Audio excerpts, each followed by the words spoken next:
H. G. Wells' classic novel of science fiction and fantasy, The Invisible Man. A reading for you by Ed French. Chapter 23, In Drury Lane. "But you begin now to realize," said the Invisible Man, "the full disadvantage of my condition. I had no shelter, no covering. To get clothing was to forego all my advantage. To make of myself a strange and terrible thing. I was fasting, for to eat, to fill myself with unassimilated matter, would be to become grotesquely visible again." "I never thought of that," said Kemp. "Nor had I. And the snow had warned me of other dangers. I could not go abroad in snow. It would settle on me and expose me. Rain, too, would make me a watery outline, a glistening surface of a man, a bubble, and fog. I should be like a fainter bubble in a fog, a surface, a greasy glimmer of humanity. Moreover, as I went abroad in the London air, I gathered dirt about my ankles, floating smuts and dust upon my skin. I did not know how long it would be before I should become visible from that cause also. But I saw clearly it could not be for long.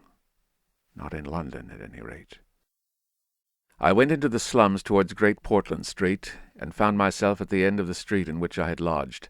I did not go that way, because of the crowd halfway down it opposite to the still smoking ruins of the house I had fired. My most immediate problem was to get clothing. What to do with my face puzzled me.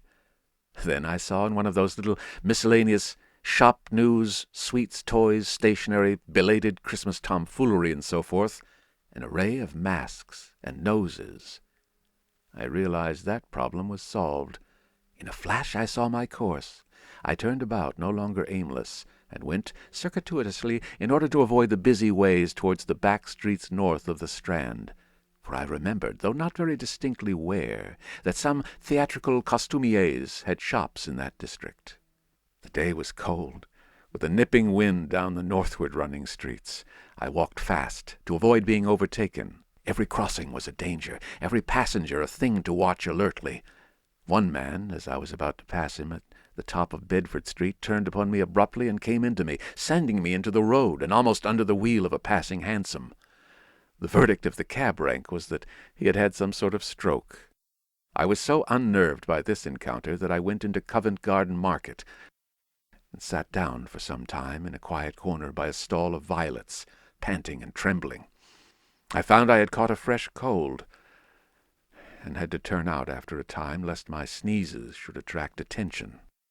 At last I reached the object of my quest, a dirty, fly-blown little shop in a byway near Drury Lane, with a window full of tinsel robes, sham jewels, wigs, slippers, dominoes, and theatrical photographs. The shop was old-fashioned and low and dark, and the house rose above it for 4 stories, dark and dismal. I peered through the window, and, seeing no one within, entered.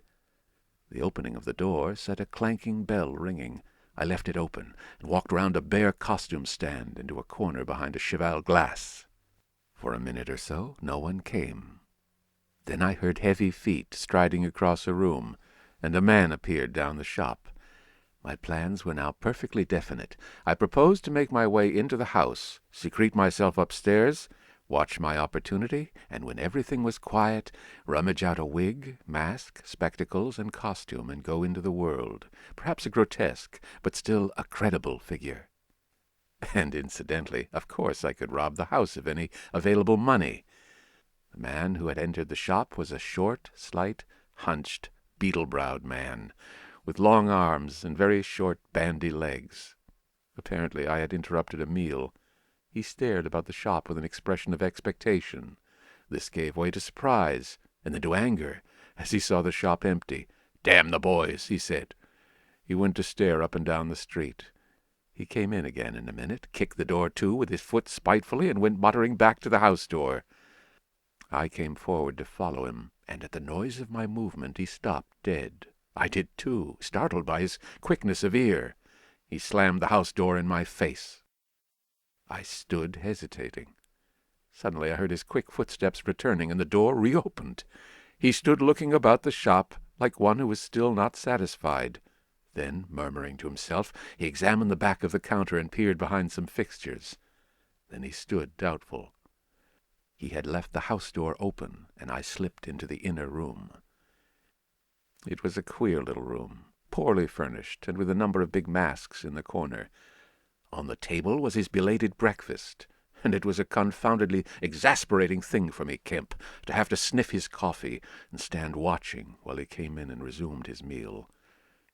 And his table manners were irritating.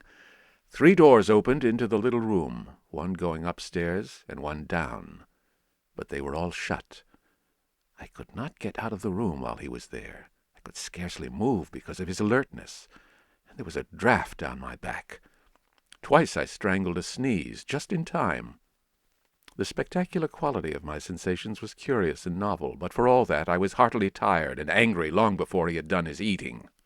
But at last he made an end, and putting his beggarly crockery on the black tin tray upon which he had had his teapot, and gathering all the crumbs up on the mustard-stained cloth, he took the whole lot of things after him. His burden prevented his shutting the door behind him, as he would have done. I never saw such a man for shutting doors. And I followed him into a very dirty underground kitchen and scullery. I had the pleasure of seeing him begin to wash up, then, finding no good in keeping down there, and the brick floor being cold to my feet, I returned upstairs and sat in his chair by the fire. It was burning low, and scarcely thinking, I put on a little coal. The noise of this brought him up at once, and he stood aglare. He peered about the room, and was within an ace of touching me. Even after that examination, he scarcely seemed satisfied. He stopped in the doorway and took a final inspection before he went down.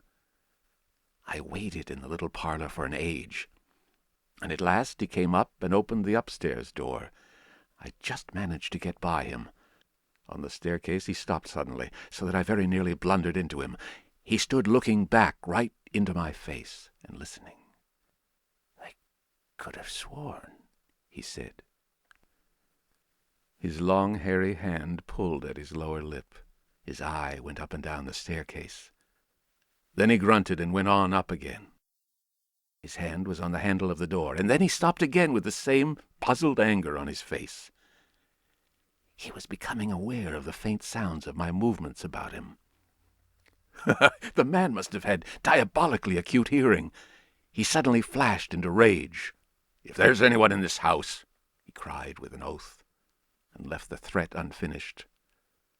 He put his hand in his pocket, failed to find what he wanted, and rushing past me went blundering noisily and pugnaciously downstairs. But I did not follow him. I sat on the head of the staircase until his return. Presently he came up again, still muttering. He opened the door of the room, and before I could enter, slammed it in my face. I resolved to explore the house, and spent some time in doing so as noiselessly as possible. The house was very old and tumbled down, damp, so that the paper in the attics was peeling from the walls, and rat-infested.